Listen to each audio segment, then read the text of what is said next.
सभी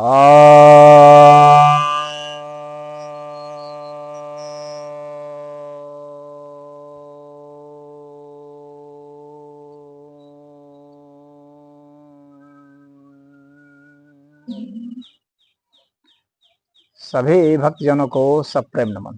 भक्तों, आज मैं आपके समक्ष ब्रह्म सूत्र, जिसको वेदांत सूत्र भी कहते हैं, वेदांत दर्शन का ग्रंथ है, इसके पहले अध्याय के तीसरे पाद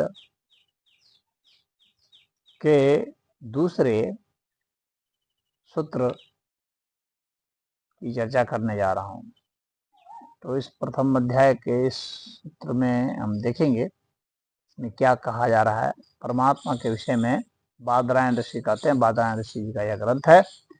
तो उसमें यह क्या कहते हैं, मुक्तोपसृप्य व्यपदेशात, अर्थात मुक्त पुरुषों के लिए जो प्राप्तव्य है वह उसका उपदेश किया गया है। तो मुक्त पुरुषों के लिए क्या प्राप्तव्य है? क्योंकि मुक्त पुरुष तो उसे कहते हैं जो किसी चीज की प्राप्ति करना ही नहीं चाहता, परंतु जो किसी की प्राप्ति नहीं करना चाहता उसको क्या प्राप्तव्य है, उसको क्या मिल जाता है? उसको परमात्मा मिलते हैं। जो कुछ भी नहीं चाहता है, जिसके लिए कुछ भी प्राप्तव्य नहीं है, उसके लिए परमात्मा ही प्राप्तव्य होते हैं। तो परमात्मा के प्राप्तव्य का, परमात्मा की प्राप्ति का उपदेश दिया गया है मुक्त पुरुषों के लिए, क्योंकि मुक्त पुरुष किसी अन्य चीज की कामना नहीं करेगा।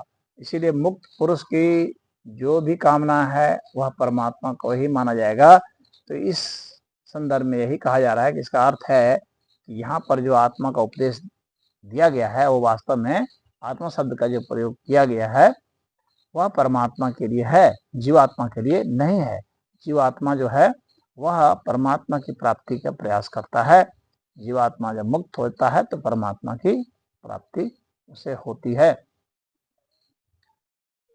मुंडक उपनिषद का उदाहरण हम देख सकते हैं। मुंडक उपनिषद में कहा गया है, यथा नद्यः सयन्दमानः समुद्रे अस्तं गच्छन्ति नाम रूपे विहाय तथा विद्वान् नाम रूपादि विमुक्तः परात् परम पुरुषम उपेति दिव्यम। अर्थात जिस प्रकार बहती हुई नदियां नाम रूप को छोड़कर समुद्र में विलीन हो जाती हैं, वैसे ही ज्ञानी महात्मा नाम रूप से रहित होकर उत्तम से उत्तम दिव्य परम पुरुष परमात्मा को प्राप्त हो जाते हैं। यह मुंडक उपनिषद में भी बताया गया। तो ध्येय जो दिया गया है ना मुक्त पुरुष के लिए भी, तो वह परमात्मा की प्राप्ति दिया गया है। इसीलिए परमात्मा ही लक्ष्य माने गए। मुंडक उपनिषद में ही एक मंत्र आया है,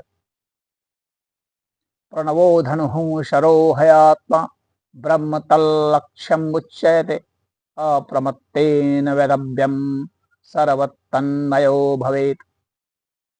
अर्थात प्रणव धनुष है और जीवात्मा बाण के सदृश है और ब्रह्म को उसका लक्ष्य कहते हैं।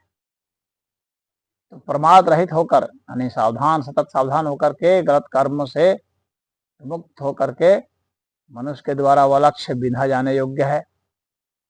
इसलिए साधक को उचित है कि उस लक्ष्य को वेध कर बाण की भांति उसमें तन्मय हो जाए, सब बंधनों से मुक्त हो, सदा परमेश्वर के चिंतन में ही तत्पर रहे, तन्मय हो जाए। तो यहाँ पर मुंडक उपनिषद में भी जो हमें संदेश दिया गया है वो यह जो वेदांत दर्शन है, इसमें तो एक सूत्र के रूप में उसी को बता दिया गया है कि मुक्त पुरुष का जो लक्ष्य है वह परमात्मा है। मुक्त पुरुष जिसके लिए कुछ भी प्राप्तव्य नहीं है, कुछ भी प्राप्त करने योग्य नहीं है, उसके लिए परमात्मा ही एकमात्र प्राप्त करने योग्य है। इससे परमात्मा को ही इंगित किया गया, परमात्मा को लक्षित किया गया है, न कि जीवात्मा को। यही इस सूत्र का संदेश है। हरि ओम।